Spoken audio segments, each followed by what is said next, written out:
हाय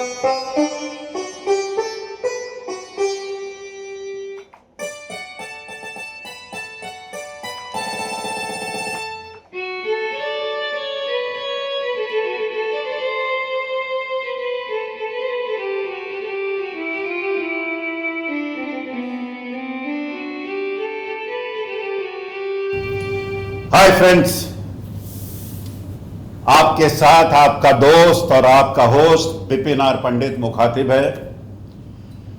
और जैसे कि मैंने पहले भी कहा कि मैं आए दिन वीडियो नहीं बनाता हूं। मैं वीडियो तब लेकर के आता हूं सामने जब कंटेंट जो लोग बना रहे हैं उससे जुदा हो, उससे अलग हो। ये भगवान की दुआ है, उसका आशीर्वाद है। आप जैसे दर्शकों का प्यार है और मेरे मित्रों का, माँ बाप का आशीर्वाद है कि मेरे साथ बहुत से लोग जुड़े। खास करके तो पद्मश्री प्रसून जोशी, पद्मश्री अनूप जलोटा, पद्मश्री फिनाज मसानी जी, पद्मश्री अनुराधा पौडवाल और आजकल के the toast of the current times Shantanu Moitra साहब ने कितनी प्यार भरी बातें की, कितने बढ़िया इंटरव्यू दिए। और वैसे गुरु शिष्य परंपरा और खुमार भरा गीत और मेरे पर्सनल शोज तो शुरू ही है। आज मैं बड़ा सौभाग्यशाली समझता हूँ अपने आप को कि मैं एक ऐसे एमिनेंट, ऐसे फेम्ड, ऐसे नोन, ऐसे रेप्यूटेड, ऐसे डिस्टिंग्विश्ड गेस्ट को आपके सामने पेश करूंगा और बड़ी खुमार भरी बातें होगी जिसमें सुरूर भी रहेगा। कि इनके बारे में जब मैंने पढ़ा, इनके बारे में जब मैंने जो कुछ सुना, देखा, इंटरव्यूज इनके मैंने सुने, तो मैं ये कहूँगा कि हम लोग ये कहते हैं कि एक इंसान इंस्पिरेशनल होता है, जिसकी लाइफ को देख के आप इंस्पायर होते हो कि आप भी अच्छा करो। लेकिन इंस्पिरेशन के साथ साथ जो कहते हैं ना स्ट्रगल, ऐसा स्ट्रगल किया और उस इंसान के हौसले कितने बुलंद हो गए, उनकी उड़ान कितनी जबरदस्त होगी कि कभी भी इतने ट्राइंग सर्कमस्टांसेस में, इतने डिफिकल्ट सर्कमस्टांसेस में कभी हार नहीं मानी। अरे हार मानना तो छोड़ो, हर बार एक फिनिक्स पक्षी की तरह वो उभर कर आए। मैं कहूंगा कि जो कोई इंसान अपने डिफिकल्ट टाइम्स से गुजर रहा है, उनको इनकी जीवनी पे ध्यान देना चाहिए, फॉलो करना चाहिए कि आदमी जब उत्साह से, उल्लास से और ऊर्जा से काम करता है तो उसका रिजल्ट क्या हो सकता है। मैं इनके बारे में इतना ही कहूँगा कि एक 360 डिग्री कलाकार है ये। हेमा मालिनी जैसे एक्ट्रेस के साथ इन्होंने एक फिल्म प्रोडक्शन भी किया है, ये प्रोड्यूसर है, ये डायरेक्टर है, लेकिन इनकी सबसे बड़ी पहचान ये भी है कि ये एक बेहतरीन लिरिसिस्ट है। और लिरिसिस्ट भी ऐसे जो बड़े सुलझू है, जो काम को समझकर, समझो प्रोड्यूसर ने कहा कि इसमें थोड़ी लाइनें बदल दो तो ये समझकर इमीडिएटली 4-5 सॉल्यूशन दे देते हैं। मैंने वो किस्सा सुना है कि एक इंसान को, एक प्रोड्यूसर को इन्होंने इतने सॉल्यूशन दिए कि वो कहने लगा भाई साहब अभी आप बस करिए, क्योंकि हर सॉल्यूशन अच्छा है आपका, बेहतरीन है। Ladies and gentleman, let me with great pride and honour introduce my very eminent, famed, distinguished, prominent and known figure in the film industry, Shri Sudhakar Sharma ji. आपका बहुत बहुत स्वागत मेरे शूट। बड़े प्रणाम आपको। और सर्वप्रथम मेरे गुरुवर हसरत जयपुरी साहब को नमन। अभी 2 दिन पहले उनका जन्मदिन था और बहुत सी यादें मेरे जहन में उभरी कि काश वो और थोड़े दिन रहते तो मेरी इस कामयाबी को वो देखते। क्या बात है सर। लेकिन संभव नहीं, जो कुदरत को मंजूर है वही होता है। विपिन भाई, आपका जब फ़ोन आया तो मुझे लगा कि मेरा इंटरव्यू आप क्यों लेंगे, आप तो सब बड़े बड़े लोगों का लेते हैं। मेरे लोगों के पास पद्म श्री है, मेरे पास तो श्री भी नहीं है अभी। लेकिन आपने मुझे याद किया और मैं आज यहाँ बैठा हूँ। ये सब आपका प्यार है और दर्शकों का वो प्यार है, श्रोताओं का वो प्यार है जिसने मुझे इस काबिल बनाया कि मैं अपने बारे में दो शब्द किसी से कह सकूं। क्या बात है सर। और आज का इंटरव्यू, इसका क्रेडिट मैं देना चाहूँगा मेरे जयपुर में बसते हैं मित्र, जो हमारे कॉमन फ्रेंड है, डॉक्टर श्याम शंकर जी। और श्याम शंकर जी की पहचान ये है कि इन्होंने ये शंकर जयकिशन पे एक मोबाइल लाइब्रेरी है। इन्होंने 4 किताबें लिखी है शंकर जयकिशन पे, 5वीं किताब शंकर जयकिशन और हसरत जयपुरी साहब पर लिखी है, 6ठी किताब रफ़ी साहब पर लिख रहे हैं और बाद में मुकेश साहब पर एक किताब लिखेंगे। I thank you Shyam Shankar ji, आप हमेशा मेरे दोस्त हैं, मेरे जहन में रहें और कितने डिस्टिंग्विश्ड गेस्ट आज मेरे शो पर आए हैं। सर, मैंने आपकी जर्नी के बारे में कहा है, लेकिन मेरा जितना बोलना था वो हो गया सर। अब आपका सुनना है लोगों को, आपकी बातें। दोस्तों, मेरी जर्नी कोई इतनी महान तो नहीं है, लेकिन हाँ, गलियारों में घूमती हुई उस हवा के माफिक है कि कभी लोगों ने उस हवा से प्यार किया और कभी लोगों ने सोचा कि धूल भरी आंधी है, इससे बचो। मैं बम्बई में स्ट्रगल कर रहा था और मेरा ख्वाब था बड़ा डायरेक्टर बनूं और मैं अपनी फिल्मों में खुद ही गीत लिखूं। जब भी मैं किसी को गीत सुनाता था लोग खुश हो जाते थे। आज मुझे पता लगा कि वो गीत इस काबिल न थे कि लोग खुश हों, वो लोग इस काबिल थे कि उन्होंने मेरा हौसला बनाए रखा और गलतफहमी में मैं मुंबई तक आ गया। यहाँ आने के बाद मेरी जो मुलाकात हुई, काफ़ी स्ट्रगल के बाद एक हमारे एक चार्टर्ड अकाउंटेंट थे जिनका मैं नाम भूल गया, उसके लिए मैं माफ़ी चाहूँगा।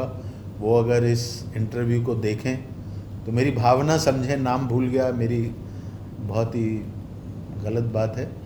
उन्होंने मुझसे पूछा, मैं जिस कंपनी में काम कर रहा था, कि भाई तुम गीतकार बनने आए हो, यहाँ रहते रहते तुम्हारा क्या होने वाला है? तो मैंने बोला, यार मुझे मालूम ही नहीं कि मैं किससे मिलूँ, कैसे मिलूँ, क्या करूँ। मैं तो यहाँ इसलिए कि मेरे को शेल्टर मिला हुआ है। तो उन्होंने कहा कि मैं आपको एक ऐसी जगह लेके जाता हूँ जहाँ आपका सब काम हो जाएगा। मैंने कहा कहीं ऐसा ना हो कि ये नौकरी छूट जाए। और नौकरी भी कितनी बड़ी थी कि वहाँ मुझे छत पे सोने की इजाज़त थी और नीचे से 8 बाल्टी पानी उनके प्रोसेसिंग के लिए मुझे नीचे से लाके ऊपर भरना पड़ता था और मुझे 2 रुपये पर डे मिलते थे, जिसमें मेरे को मतलब एक टाइम का खाना खाने की सहूलियत थी। यही नौकरी थी बस। तो कभी कभी वो कुछ काम दे देते थे कि भाई ये वहाँ तक ये सामान पहुँचा दो, तो बस का भाड़ा देते थे, मैं पैदल चला जाता था। कभी कभी वो ओवर टाइम समझ लीजिए, तो 2 टाइम खा लेते थे। वो मुझे लेके गए शंकर जयकिशन के म्यूज़िक रूम में। तो मेरा एक ख्वाब, जो मैं गांव में था और मेरे एक चाचा थे बलबीर, वो ट्रांजिस्टर सुनते थे, तो उस पर हमेशा आता था कि अब आप सुनिए शंकर जयकिशन का संगीतबद्ध किया हुआ गीत जिसे लिखा हसरत जयपुरी ने। मैं सोचता था कभी वो दिन आएगा कि इस रेडियो पे मेरा भी नाम ऐसे आए। और फिर खुद ही बोलता था कि ख्वाब ठीक नहीं है, ये पूरा नहीं हो सकता है। जब मैं इस ख्वाब को याद करता हूँ तो मुझे लगता है कि वो ख्वाब नहीं था, मेरी शुरुआत थी मुंबई की तरफ आने की, और जो साकार भी हुआ। तो मैं आज उस मंदिर में था जिसको कभी मैंने ख्वाबों में पूजा था। मैंने वहाँ देखा 2 पलंग हैं बड़े बड़े, गाव तकिए हैं बड़े बड़े, 2 हारमोनियम हैं DS राम सिंह के, और वो मंदिर जैसा वो रूम मैंने जब देखा तो मैं प्रणाम करने के लिए साष्टांग प्रणाम किया, और मैंने कहा कि ज़िंदगी बने ना बने, मैंने कम से कम उस स्वर्ग के दर्शन कर लिए जो मैंने कभी ख्वाबों में सोचा था, देखा आज पहली बार है। भाई मैं वहाँ रहने लगा, और काफ़ी दिनों तक मैं देखता रहा कि शंकर जी आते हैं, सब लोग अलर्ट हो जाते हैं, और वो कभी उनकी सीटिंग होती है, चाय पानी का काम, जो नया आदमी भर्ती होता है उस पर ज़्यादा काम दे देते हैं लोग कि चलो भाई सीखेगा। तो मैं ऐसे ही कुछ करता रहा। एक दिन शंकर जी ने मुझसे कहा कि तुम क्या करने आए। उनके यहाँ एक बहुत अच्छा सिस्टम था, वहाँ बहुत से लोग पलते थे, वो वहाँ सोते थे, कैंटीन में खाना खाते थे, साइन करके चले आते थे, उनका बिल शंकर जी देते थे। अच्छा। आप वेजिटेरियन कुछ भी खा सकते हो, कुछ लोग चोरी से नॉन वेज खा के वेजिटेरियन का बिल दे देते थे लेकिन मैं डर के मारे, मेरा तो नॉन वेज से कोई लेना देना नहीं था, तो हम लोग अपना गुजारा करते थे वहाँ पे। बहुत ही ग्रेट, शंकर जयकिशन जैसा, मतलब आप समझिए ब्रह्मा विष्णु महेश तीनों को मिला के ये एक नाम था। क्या बात। और मेरा ज़्यादा संपर्क शंकर जी से रहा, क्योंकि जिन दिनों मैं उनके रूम में गया तब तक जय भाई रहे नहीं थे, तो शंकर जी से मेरी ज़्यादा वो रहती थी। वहाँ पे बड़े बड़े कलाकार आते थे, सीटिंगें होती थी। तो एक दिन उन्होंने कहा कि मैं तुम्हें हसरत से मिलाता हूँ। मैंने कहा सर बहुत बड़ी बात होगी। तब हसरत जयपुरी साहब आए, और शंकर जी ने कहा कि ये लड़का सोचता अच्छा है, इसे लिखना सिखाओ। अच्छा। तो उन्होंने कहा ये सोचता अच्छा है, इसे लिखना सिखाओ। तो मैं समझ गया कि मैं बकवास लिखता हूँ, लेकिन ये उनकी ग्रेटनेस थी। सर इसमें एक बात ज़रूर है कि जी, क्या आदमी ने आइडेंटिफाई किया है कि आपका टैलेंट है और उस हिसाब से आपको रेकमेंड किया। जी जी, ये कि इनको लिखना सिखाओ, लिखना सिखाओ। उस वक्त आपके भी जहन में ये नहीं होगा कि मैं लिरिसिस्ट बनना चाहता हूँ? नहीं, मेरा तो कुछ समझ में ही नहीं आया कि कह क्या रहे हैं वो, क्योंकि ब्रह्म वाक्य हो गया उनका। तो आज मुझे महसूस हो रहा है कि उन्होंने क्या सोचा मेरे बारे में और मुझे मिलाया। और हसरत साहब बहुत ही दयालु, बहुत ही कृपालु, उन्होंने कहा कि बेटा लिखना तो मैं नहीं सिखा सकता, मैं एक तरीका बता सकता हूँ जिससे तुम्हें अगर कोशिश करोगे तो लिखना अपने आप आ जाएगा। क्या बात है। तो मैंने कहा सर अगर आप मुझे कोई रास्ता दिखाएं तो मैं उस पर चलूँगा ज़रूर। तो उन्होंने कहा मैं कैलाश बिल्डिंग में रहता हूँ, खार स्टेशन के पास, SV रोड पे, तो तुम वहाँ आया करो। तो मैंने शंकर जी की तरफ देखा, तो उन्होंने कहा वहाँ जाया करो और यहाँ आया करो मतलब जब भी आपको जाना हो चले जाओ, लेकिन ठिकाना तुम्हारा यहाँ रहेगा। क्योंकि साहब वहाँ तो चला जाऊँगा, सोऊंगा कहाँ? सोने के लिए तो उन्हीं का रूम था। तो मैं इस तरह हसरत साहब से जुड़ा। क्या बात। और हसरत साहब के साथ जुड़ने के बाद मेरी जर्नी शुरू हुई। लेकिन वो जर्नी ऐसी थी कि मैं जब उनके साथ जाता था तो मैं उनके गीतों के बारे में डिस्कस करता था। आपने वो गीत कैसे लिखा, आपने ये गीत कैसे लिखा।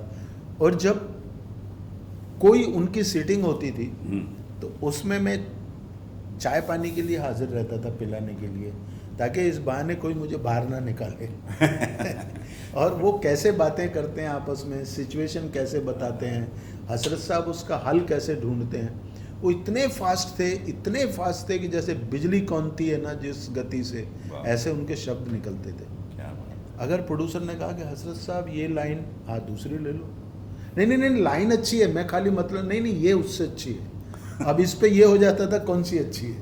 ओह सर, मैं हसरत साहब पे तो बात होगी, नो डाउट अबाउट जी इट। जी जी। आप कितनी अच्छी बातें कर रहे हैं, आपका अनुभव आ रहा है बाहर। सबसे पहले सर, आपने जो आपके पहले गुरु है शंकर जयकिशन साहब जी। मैंने भी म्यूज़िक फॉलो किया, अभी तकरीबन 46 साल स्टेज पे हूँ और बहुत से शोज़ किए सर, हज़ारों के ऊपर, भगवान की दुआ से। जब भी म्यूज़िक डायरेक्शन का जिक्र होता है और कोई मुझे पूछे कि मेरे सबसे पसंदीदा म्यूज़िक डायरेक्टर जी नंबर 1 जिनका मैं नाम ले सकूं, जी। तो मैं शंकर जयकिशन साहब का नाम सबसे पहले लूँगा।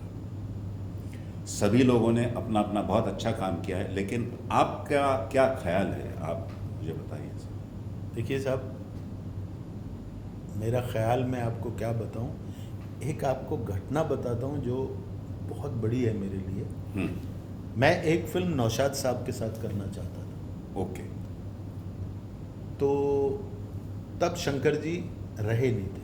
अच्छा हो। तो मैंने कहा अभी शंकर जी हैं नहीं, हम्म, तो अभी तो फिर नौशाद साहब के साथ काम करूंगा, क्या? मेरी अभिलाषा थी। हाँ, तो मैंने नौशाद साहब को फॉलो करके एक अपॉइंटमेंट ले ली, ओके। और जब अपॉइंटमेंट मुझे मिली हम्म, तो वो थोड़े समय के बारे में ज़रा ज़्यादा पाबंद थे। अच्छा अच्छा। तो मैं आधा घंटा पहले ही जाके समंदर के किनारे बैठ गया, हम्म। और घड़ी देखता रहा, जैसे ही टाइम होगा बेल मार दूंगा। हाँ, और मज़े की बात यह है कि 2 बार राउंड नौशाद साहब वहाँ से ले चुके थे। अच्छा वो घूम रहे थे, अच्छा। वो वॉक कर रहे थे, आप देख रहे सर। और हम उनको देख रहे थे। हाँ। वो तो हमें पहचानते नहीं, हाँ। क्योंकि पहले इतना मीडिया कुछ था ही बिल्कुल नहीं, था। मुझे तो कोई जानता ही नहीं था। हम्म। तो वो थोड़ी देर के बाद अपने बंगले में चले गए, और 10 मिनट के अंतराल में जो है ना, मैंने सोचा कि अभी टाइम हो गया, तो मैंने 5 मिनट पहले बेल दबाई। बाकायदा वो बैठे हुए थे कुर्सी पे, सामने बाजा था, और उनका शायद चाय का कुछ पॉट रखा था। मैंने जाके उनके पैर छुए, नमस्कार किया, बैठा। काफ़ी बातें हुई। जब काफ़ी बातें हुई तो उन्होंने मेरे से एक ही सवाल किया कि आपकी पहली तस्वीर में म्यूज़िक किसका था? वो फिल्म को तस्वीर बोलते थे। अच्छा अच्छा जी। अच्छा। हाँ, फिल्म नहीं बोलते। हाँ। तो बोले आपकी पहली तस्वीर में किसका संगीत था? तो मैंने कहा जी शंकर जी का, शंकर जयकिशन। कहने लगे आप कोई लेटर लाए हो? मैंने कहा जी लेटर तो नहीं लाया, मैं तो बात करने आया हूँ। बोले कल ले आना, जिस शख्स के साथ शंकर ने काम कर लिया मुझे कुछ नहीं सुनना। बाप रे। ये अहमियत थी उनके नाम की। तो शंकर जी का एक किस्सा उनके द्वारा, मैंने उनसे पूछा कि शंकर जी आपकी फिल्मों में 10-10 गाने और 10 के 10 हिट, ये कैसे संभव है? एक तो फ्लॉप होना चाहिए। बोले देखिए, सबसे पहली तो हमारे उस्ताद और ईश्वर की कृपा, दूसरा बेटा एक बात याद रखो, जब किसी का काम करो तो मेहनताना जो चाहिए वो लो, राजाओं की तरह जियो, लेकिन मेहनताने के बाद जब किसी का काम करो तो नौकर बन के करो। अच्छा। क्योंकि अगर उसने आपसे कुछ कमाया नहीं तो सेकंड रिपीट करेगा नहीं। अच्छा, आपकी नौकरी गई, बड़ी सीख है। तो आपकी नौकरी सलामत रहे। हम लोग जिस प्रोड्यूसर के साथ काम करते थे उनके साथ जो है ना, हमने 4-4, 5-5, 6-6 पिक्चरें की। हमारे पास टाइम नहीं हुआ तो बात अलग है, लेकिन हमको किसी ने निकाला नहीं। तो जब हम गाना बनाते हैं तो ये सोच के बनाते हैं कि ये गाना हमारी लाइफ बना देगा, ये गाना हमारी लाइफ बना देगा। हम ये सोच के गाना नहीं बनाते कि हमारी लाइफ तो बनी पड़ी है यार, बहुत गाने बनाए, एक गाना और सही। तो ये जो उनकी कार्यशैली थी, इसको मैंने भी अपने जीवन में उतारने की कोशिश की।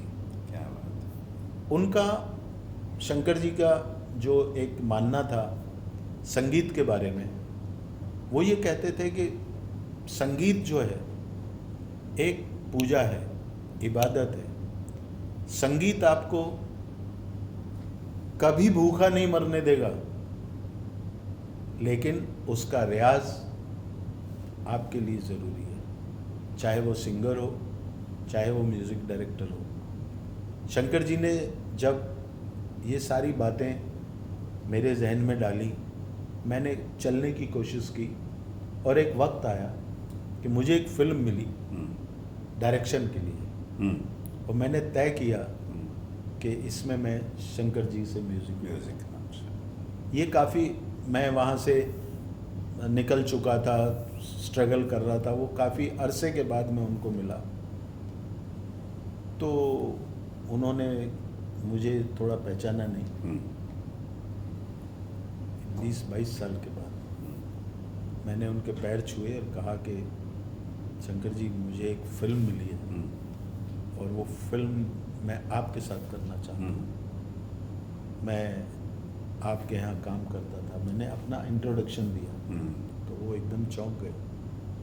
कहा, अच्छा, जो कल तक हमारे यहाँ नौकरी करता था आज वो हमें नौकरी पे रखने आया है। अच्छा।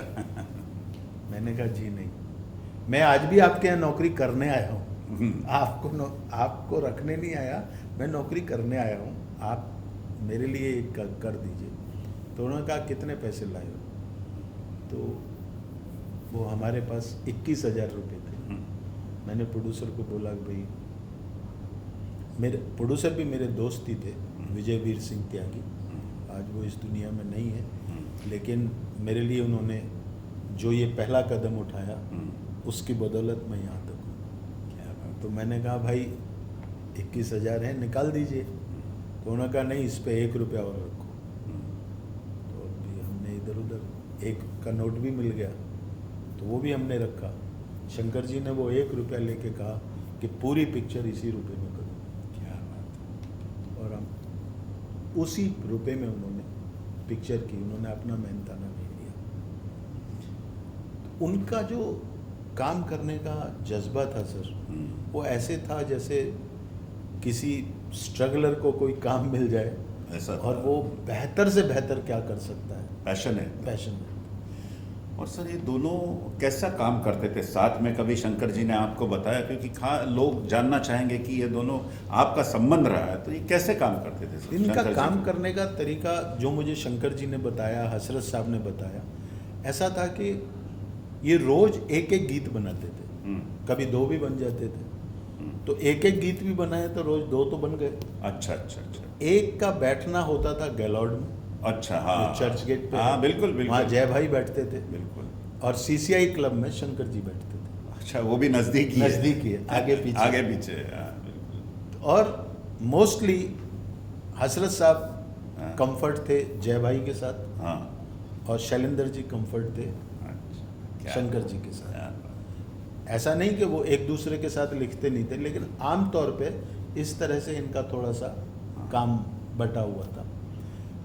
और काम में ये बताते हैं कि जैसे मतलब एक राग में शंकर जी ने कोई गाना बनाया, हाँ, तो वो जय भाई को सुनाते थे। अच्छा, कि जय, ये गाना देख, गाना बना। हाँ, जय भाई गाना सुनते थे, हाँ, खुश होते थे, और 1 या 2 दिन के बाद सेम राग में, उसी राग में वो गाना सुनाते थे, और वो उनको भाई साहब कह के संबोधित करते थे। शंकर जी, जय भाई। हाँ, बोलते थे, भाई साहब एक गाना मेरा भी सुनिए। तो वो बड़े खुश होते थे। तो इस तरह से उन लोगों का जो वो था, फिर जब जमा हो जाता था फिर वो देखते थे कि इस पिक्चर में एक्टर कौन है, इस पिक्चर की कहानी क्या है, और उसके लिए गाने चुन के वो प्रोड्यूसर को सुनाते थे। अच्छा। और साहब, ऐसा कभी नहीं हुआ, मैंने आज तक की लाइफ में नहीं देखा कि एक साथ 4 प्रोड्यूसरों को वो सिटिंग दे रहे हैं, वहीं बैठे हैं वो भी।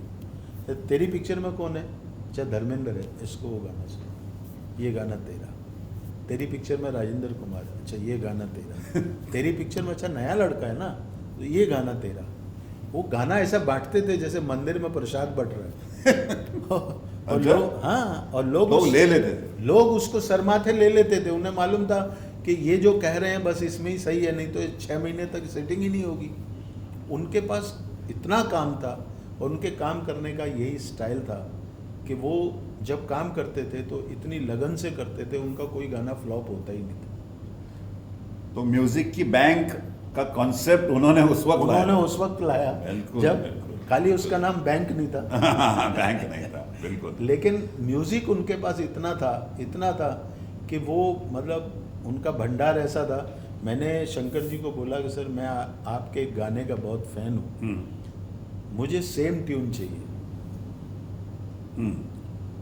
तो बोले क्यों? मैंने कहा मैं उसका फैन हूँ। बोले कौन सा गाना?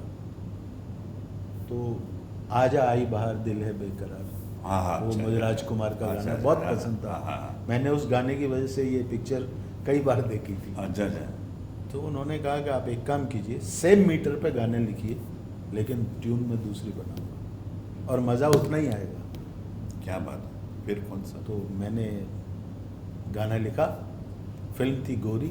हाँ। और मैंने जब उनको दिया तो उन्होंने ऐसे पढ़ा, तो उनका पढ़ने का भी स्टाइल बहुत अलग था। हाँ। सब कागज़ वागज देखा, बोलिए क्या है। वो बाजे पे जहाँ हाथ रख दें वहाँ से ट्यून शुरू होती थी। मन में जरूर सोचते होंगे, लेकिन कभी मैंने उनको घंटों ऐसे करते हुए नहीं देखा। सर इसमें क्या है, जो मैंने उनका नाम लिया कि वो मेरे नंबर 1 चॉइस, इसलिए मैं ये कहता हूँ कि उन्होंने एक म्यूज़िक में एक बेंचमार्क कहते हैं ना, वो सेट किया। और दूसरी बात यह है कि आने वाले पिछले जनरेशन के बाद उन्होंने बहुत लोग को इंस्पायर किया है। बहुत से सारे जो बड़े नाम बन गए बाद में, source of inspiration is Shankar Jaikishan. और इस वक्त मैं ज़रूर, आपने नौशाद साहब, रवि साहब, चित्रगुप्त, जयदेव, ओपी नैयर, मदन मोहन, ये सारे जो music director, HD Burman, RD Burman, सारे अपनी अपनी जगह इतने महानतम, और सभी ने बढ़िया काम किया। एक गुलदस्ते के सब ये फूल हैं, एक फूल को भी आप निकाल नहीं सकते। बिल्कुल, और आउटस्टैंडिंग काम किया है सभी ने। शंकर जयकिशन के साथ विशेष लगाव रहा, बहुत बढ़िया काम किया। और क्या कोऑर्डिनेशन था दोनों का, बहुत अच्छा। और दोनों की एक बात और थी, हाँ, कि एक दिन में एक ही गाना रिकॉर्ड करते थे। अच्छा। अगर जय भाई का गाना रिकॉर्ड हो रहा है तो शंकर जी मौजूद रहते थे, हाँ, और मशीन के पास बैठते थे। अच्छा। और अगर शंकर जी का गाना रहता है तो जय भाई मौजूद रहते थे। और दोनों का स्टूडियो चॉइस भी थोड़ा सा अलग था। अच्छा। मोस्टली, ऐसा नहीं कि 100%, मोस्टली शंकर जी कंफर्ट थे बॉम्बे लैब में शर्मा जी के साथ, और जय भाई जो है ना वो फेमस में। फेमस दोनों का फेवरेट था, बट दोनों का जो है ना ऐसा। शंकर जी का कौन सा था आपने? बॉम्बे लैब। बॉम्बे लैब। और इनका बंसाली जी का अपना फेमस स्टूडियो था। फेमस बराबर है। वो जो कॉम्बिनेशन था कि आप, जय भाई ने गाना बनाया है और वो उसको जो है वो रिकॉर्ड हो रहा है, तो दोनों की सहमति है, दोनों वहाँ पे हैं। इस गाने को वो कंडक्ट कर रहा है, उनके गाने को वो कंडक्ट कर रहा है, और सब जो मिलके करते थे, वो जो काम करते थे, वो बहुत इत्मीनान से उनका वो गाना रिकॉर्ड होता था। उसके बाद वो अपने अपने ठिकाने पे जाते थे और फिर दोनों मिलते थे और दोनों डिस्कस करते थे कि गाना कैसा हुआ, फिर अगला गाना क्या होगा। मतलब वो ऐसा नहीं था कि गाना हो गया भूल गए गाने को। बिल्कुल। गाने से पहले और गाने के बाद दोनों जन गाने को डिस्कस करते थे। हालांकि गाना तो रिकॉर्ड हो गया, लेकिन मुझे ऐसा लगता है, मेरी पर्सनल सोच है कि अगर उनको कहीं कुछ लगता होगा तो नेक्स्ट गाने में उसको कवर करते होंगे। बिल्कुल, कि ये गाना ऐसा होना चाहिए। और उनमें उतना बड़प्पन भी था कि लक्ष्मीकांत प्यारेलाल और RD बर्मन जैसे जो उनसे इंस्पायर्ड थे, तो उनको बहुत इनकरेज भी किया है इन्होंने। बिल्कुल बिल्कुल बिल्कुल। और जहाँ उन्हें मौका मिला रिकमेंड भी किया है। एलपी और आरडी को बहुत पसंद करता बहुत मैं जानता हूँ, बहुत पसंद। क्योंकि मुझे प्यारे भाई ने मुझे कहा था कि मैं और हमारे लक्ष्मीकांत जी उनकी शादी में गए जी। थे, जय भाई की शादी में गए थे। जी, जी। तो जैसे स्टेज पर पहुंचे तो इंट्रोडक्शन कर रहे थे, तो पल्लवी जी को उन्होंने कहा, ये दोनों लड़कों पर नज़र रखना, ये आगे बहुत आगे जाएंगे। बिल्कुल। और तीसरी मंजिल का भी रिकमेंडेशन था, मैंने सुना शंकर जयकिशन का। तो ये सर, ये बात हो गई शंकर जयकिशन साहब की। अब मैं चाहूँगा कि आप बात करें, आपके जिस तरह से गुरु है, one of my all time favourite lyricist. और जैसे म्यूज़िक डायरेक्टर्स के हमने नाम लिए, लिरिसिस्ट में भी शकील बदायूनी, साहिर साहब, मजरूह सुल्तानपुरी, आनंद बख्शी, राजेंद्र कृष्ण, अनजान, इंदिवर, सभी तो अपनी अपनी जगह बढ़िया काम किया है। शैलेंद्र साहब, सिंप्लिसिटी का एक बेंचमार्क शैलेंद्र साहब। और हसरत साहब की जब बात आएगी तो मैं ये ज़रूर कहूँगा कि he has been one of my favourite all time lyricist. बड़े रोमांटिक मिजाज के और बड़े रोमांटिक गाने लिखे, लेकिन उनकी पहचान यहाँ तक सीमित नहीं, हर जॉनर का उन्होंने हर किया जॉनर का और हर फीलिंग्स को उन्होंने टच किया। बिल्कुल सर, हसरत साहब के बारे में कहिए सर। देखिए साहब, हसरत साहब, गुरु के बारे में हम लोग क्या कह सकते हैं, गुरु और गोविंद में कोई फर्क नहीं है। ईश्वर और गुरु समान रूप से पूजो तो आपको दोनों एक ही दिखेंगे। बिल्कुल।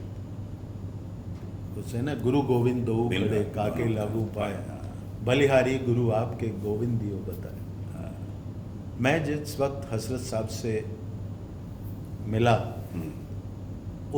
वो वक्त ऐसा था कि हसरत साहब ज़्यादा समय अपने घर पे रहते थे, कोई काम वाम हुआ करके आ गए, मतलब वो दौर जो था उनका उतना बिजी नहीं था। अच्छा। तो मैं उनके घर सुबह ही चला जाता था। उनकी मिसेज, हमारी भाभी माँ बिल्किस जी, इतनी प्यार से, मतलब जैसे कोई मेहमान आ गया, जबकि मैं तो स्ट्रगलर था।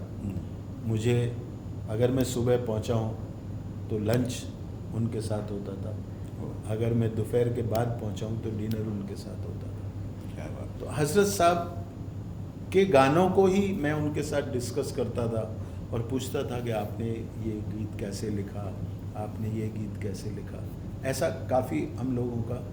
उनकी ख़ास बात ये थी कि वो जो मैं गाने लिख के ले जाता था, वो कभी उनको काटते नहीं थे, फेंकते नहीं थे, उस गाने को सुधारते थे। अच्छा। कि ये लाइन तुमने पहली जो लिखी है, सेकंड लाइन ये ऐसे नहीं, अगर ऐसे होती तो ज़्यादा अच्छा था। ये अच्छी है लेकिन इसका रेलिवेंट नहीं है इस लाइन से।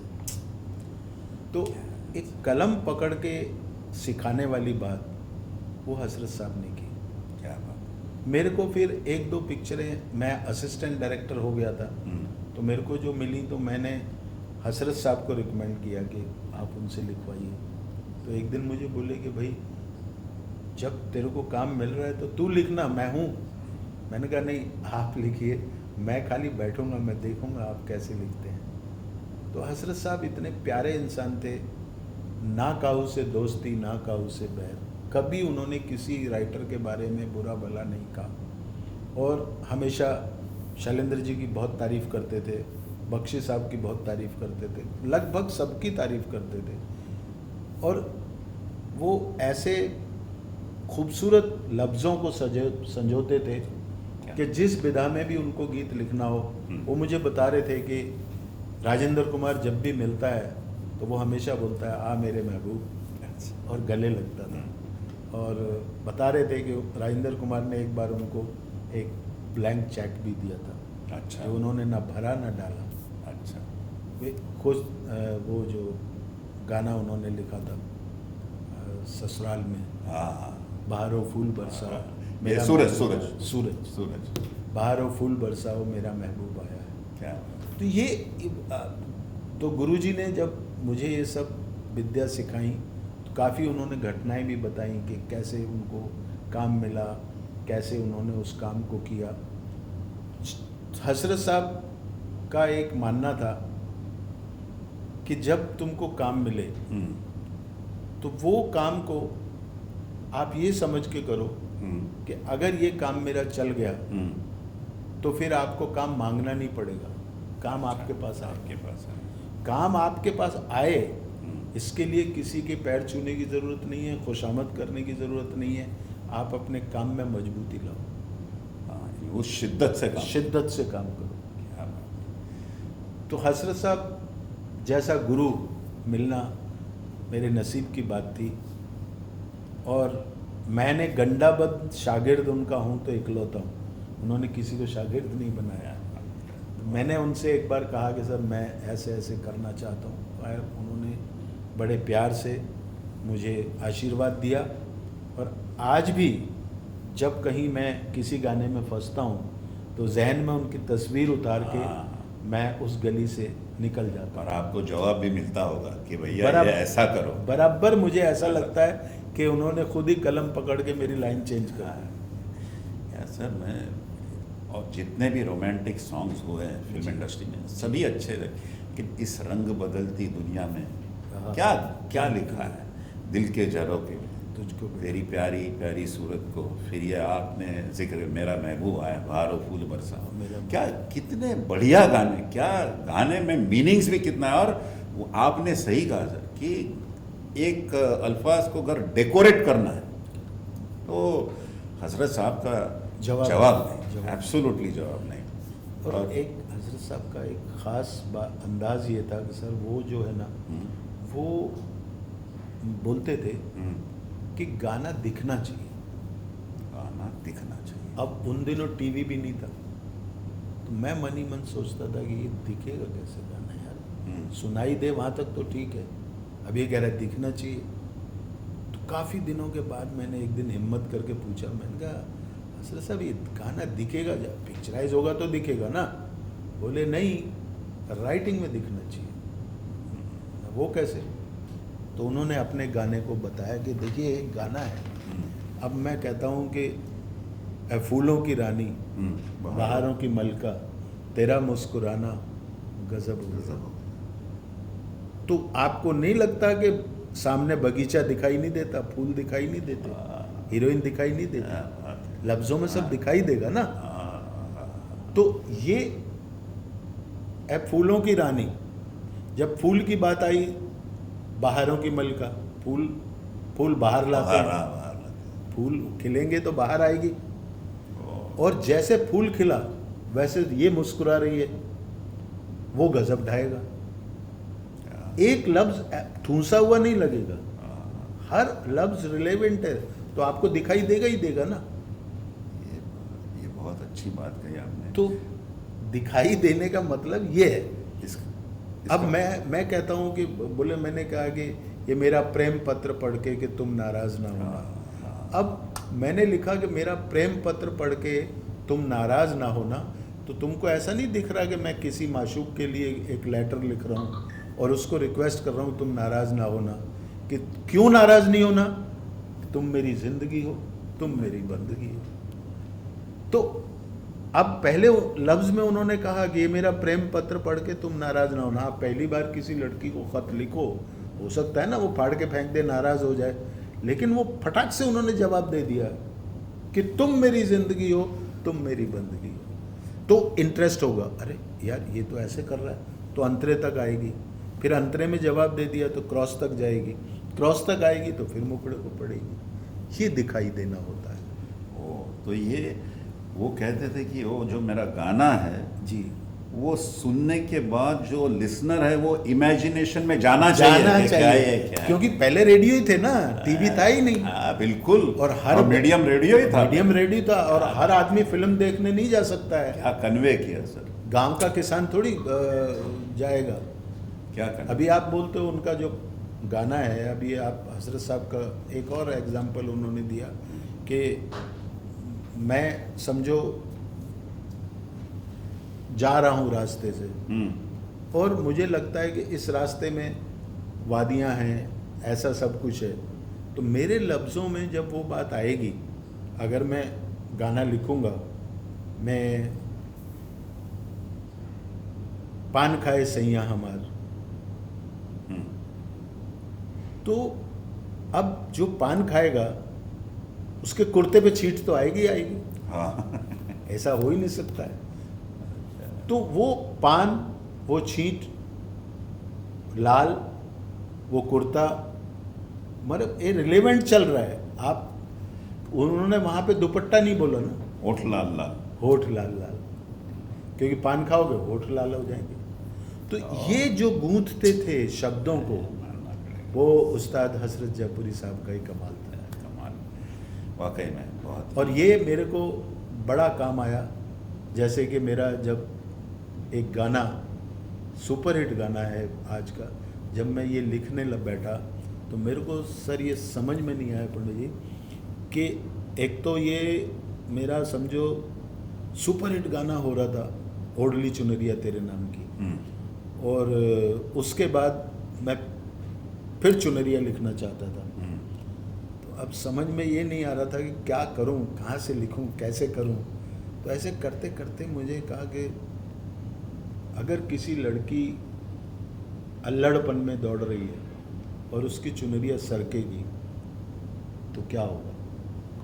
सरकी जो सर से धीरे धीरे, तेरी चुनरिया दिल ले ले गई, गई, पागल हुआ रे मैं धीरे, पागल हुआ रे मैं धीरे धीरे, तेरी ये बिंदिया, अब चुनरिया सरकेगी तो बिंदिया चमकेगी। अच्छा, तेरी ये बिंदिया दिल ले ले गई। गई, क्या फिर मैं वो तरतीब से पूरे अपने उस्ताद जी की गली में ही वो गाना मैंने लिखा। और मैं तो कहता हूँ वो मैंने नहीं लिखा, आज भी वो गाना लिखवाया। मतलब मेरी ज़िंदगी में एक फरिश्ता बन के आया और मेरी पहचान बना के चला गया। ये हसरत साहब का एक आशीर्वाद ही समझता हूँ। और ये इम्पैक्ट उनका छलकता है बिल्कुल। ये गाने में, बिल्कुल बिल्कुल। उनका अपना एक कलर तो छल के गई।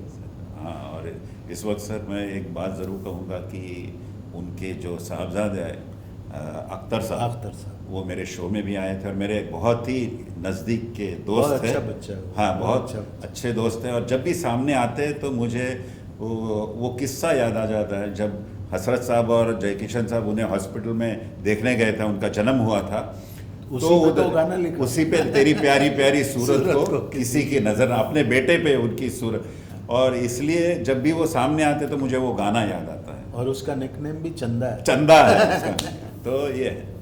तो सर अभी शंकर जयकिशन साहब की बात हुई, हसरत साहब की बड़ी प्यारी प्यारी बातें हुई, और ऐसे सब्जेक्ट्स आप टच कर रहे हैं जो शायद लोगों को पता ना हो, लोग या शायद पता भी हो, जानकार है दर्शक, बहुत पढ़ते हैं, वीडियोस देखते हैं।